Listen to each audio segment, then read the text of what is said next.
The Rocket Review is sponsored by Why Not Saloon. We're so pleased to have on the show an incredible Americana, rock, blues, whatever category of music you want to put her into. She's amazing. Danielia Cotton, thanks for coming on the show. Thank you for having me. You know, it's like I've known your music for years, and certainly, you know, with your early albums and everything and music, obviously blues and rock, and now you kind of shifted lanes with Charley Pride. Let's talk about this. I mean, what a great EP, and it seems like, you know, your star is just kind of on the rise right now. It was really something I started, you know, a few years back before the whole Beyonce craze of going into the country thing. Oh, yeah. My grandfather had hid it underneath his bed, and he's passed for quite a while now. And I thought that it was funny that he hid the whole like country thing. But you know, my grandmother, who now says it was her album, said that back in those days, black men, that wasn't like popular to like country. Even though they have a son, my uncle, who's like always been like country. He's just so happy I did this. But he was so much like Charley Pride as a man. Like I grew up in a town called Hopewell, New Jersey, and it was a primarily white town. Well, just like the name album, of your like first album, Small White Town. And so they were very similar in the way that they chose to, like he chose to raise his family in that town without really much thought. And Charley Pride, you know, goes into this all-white genre. They were both pretty docile, like humble, but like elegant men who did something, I think, pretty astonishing, bravely, without thought, without thinking that this is this moment or this is how people feel. That much I like. So celebrating that type of spirit and that type of person was, you know, that was easy. And then the more I got into it, you know, country has this thing where they tell stories in a way that I think a lot of genres, not to say that they don't, but it's a real thing in that genre. I think it's defining. It's one of the most defining characteristics of country music, and that much I liked. So I am definitely a person, if I do a cover, I need to find my way into the story, because my whole thing is about what I give to the audience, and if I can't find my way in, I can't really do that.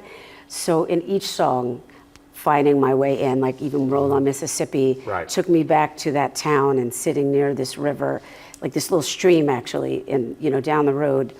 It was good. It was really good. Each story, like I found my way in, but I got to bring this up too, with even on your original, just like with your album Good Day that came out in 2022, you've always been a storyteller. But with Charley Pride, a tribute to black country music, to me, it needed to be done, because, you know, having had Charley on our show several times in the past, it was such an honor. And as I told you, he was so humble about it. But also knowing, like, your pop was a fan of Charley, you know, and also bringing your own interpretation. You know, I would not consider these covers. It still feels like you know, because it's still, you know, it's got the rock and blues edge. I can certainly hear your gospel upbringing in some of the songs, and it seems like you're really kind of introducing Charley's music to a different audience.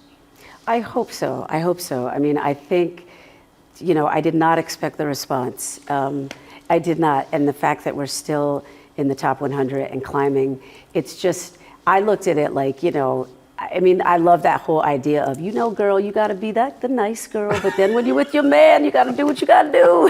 Keep it spicy. But, you know, Kiss an Angel Good Morning, I mean, you sound so good on that song. And that was really, you know, a male perspective song, but that's one of my favorite songs that you did on this EP.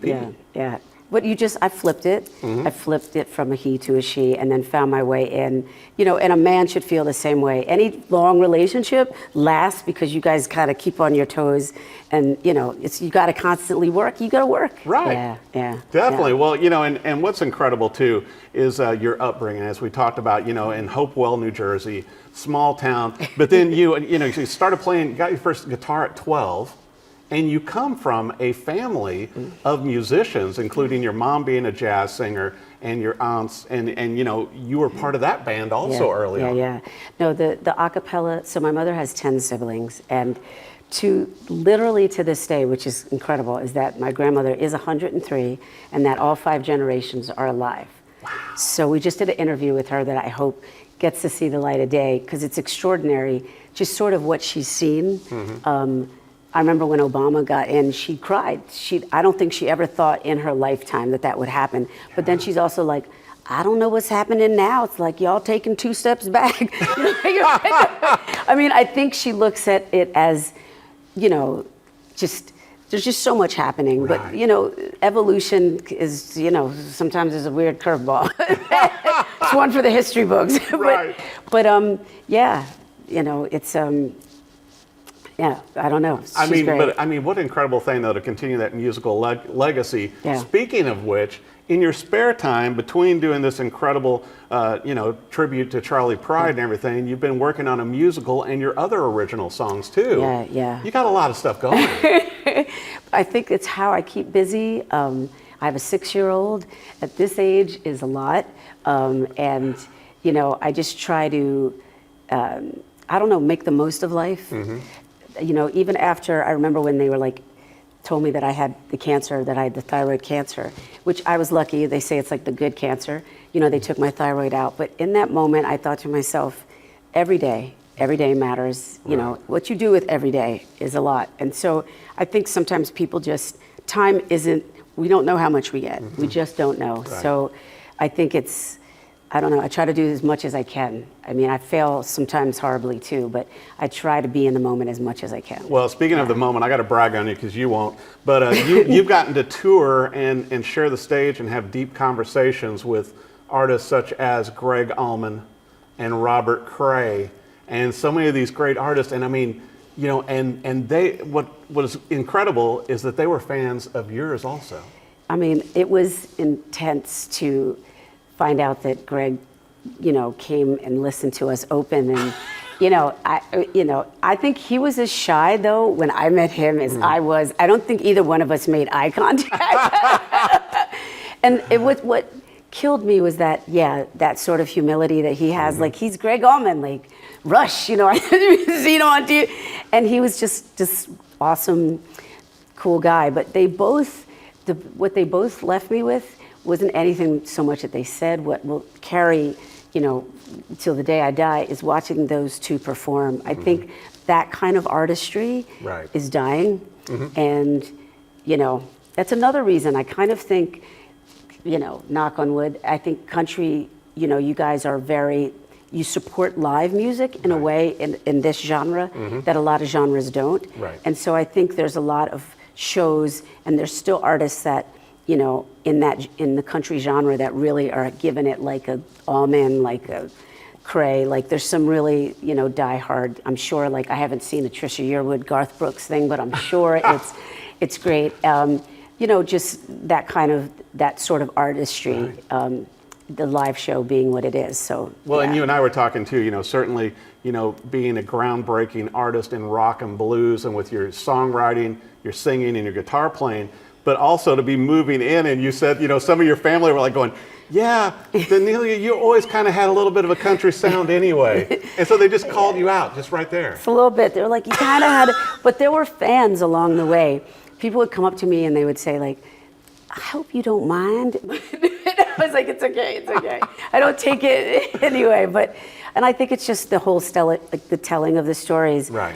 I think people do equate that with the country genre a little bit more. But that's, I don't know how to sing somebody else's story. I've learned how to do it now, but now I do it. But also making it your own. And then obviously, being a guitar fan myself, I've seen you out with your Duesenberg, which is very beautiful, that you almost got rid of. But then you've picked up a Gibson guitar now too. Yes, which I'll play today. I have some performances, and I love. But I'm also a telly girl. I've become a telly girl. Good call. I'm getting a little bit of, I have a 71 that I've sort of altered, and, there's a luthier in in New York City, Matt from 30th Street Guitars. Oh, yeah. His line of Well Rust known. guitars are great. So I'm sort of I'm in Telly land, but I'm going into Gibson land. So you might have to take a bigger guitar boat on tour. You may have to bring a guitar tech and the whole thing. Yeah, I should anyway, because watching me tune is like 2 minutes in between each song. Well, when you get on this, when you start, make it. I mean, I think this is going to get even bigger, and really, I think all your previous albums, which I've enjoyed them all, and your voice and guitar playing just keep getting better.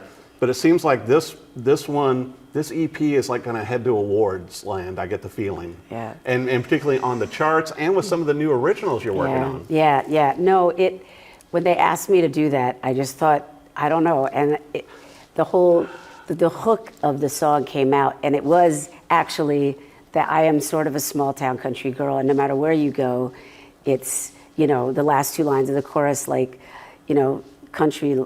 It's like a country girl is all I'll ever be. It's just, I can't, wherever I am, I'm still going to be small town. Mm-hmm. I still leave my wallet on the counter and walk away. Everyone's like, you've been in New York for 30 years. Yeah. Like, I can't. There are some things. I didn't lock my door. We didn't lock our front door. It was just, And you say hello to everybody on the street. I say hello. I still have issues walking by people if they're laying down and I don't see their body going up and down. I'm like, are they breathing? So when you become immune to that kind of a thing, you should check yourself. I don't, that's my opinion. Well, but I mean, also, with this new EP that's out, it seems like your fan base is following you there. And I think that's a testament to your musicianship and what you bring to this, to where they've gone with you from the beginning, from your first debut album back in 2005. Yeah. And being a college graduate and studying in London, doing the acting, all this stuff, but also studying with Bill Dixon. Oh my God. He's still in my head to this day. Like I equate sort of the bulk of what I am as a vocalist to him, but any vocalist who doesn't listen to that Johnny Hartman, Johnny Coltrane album. Right. I don't know anybody, I'm like, why wasn't he the Nat King Cole? But not to say that Nat wasn't bad, but his voice was extraordinary. But, my teacher was trying to say, sing the melody. Right. Like all this running, that's a thing today. These kids are so technically proficient. They can sing 5 octaves, they can do runs for days. But there's a reason why Mick Jagger with 1 octave. Or I saw Joe Cocker. I saw Keb Mo. We were like, yeah, in Colorado. And then out comes Joe Cocker, who sang, I never sat down. First of all, I thought he was going to combust. Right. Because his energy, it was I thought he was just going to explode as a person. It was, I couldn't.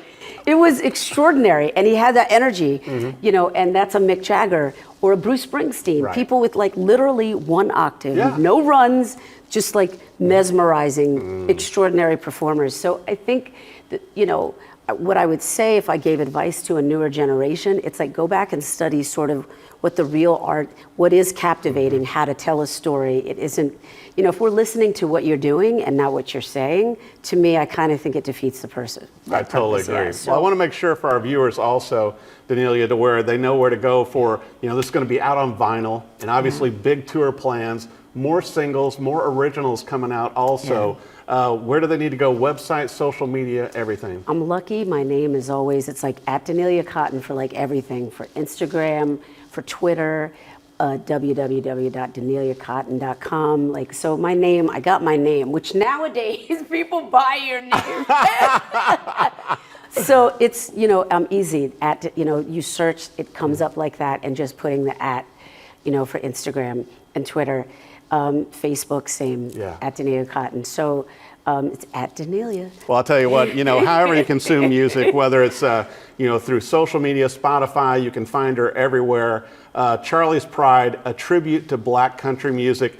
Add every one of these songs. You're going to love them as much as I do. And Danielia is going to have more great songs coming out, more originals, everything else. It's going to be a musical, possibly a book, possibly other big things. So just follow her on social media and on the web. Go see her play live. You're going to love her as much as I do. Danielia Cotton, thanks so much for coming on the show. Thank you. Thanks for having me.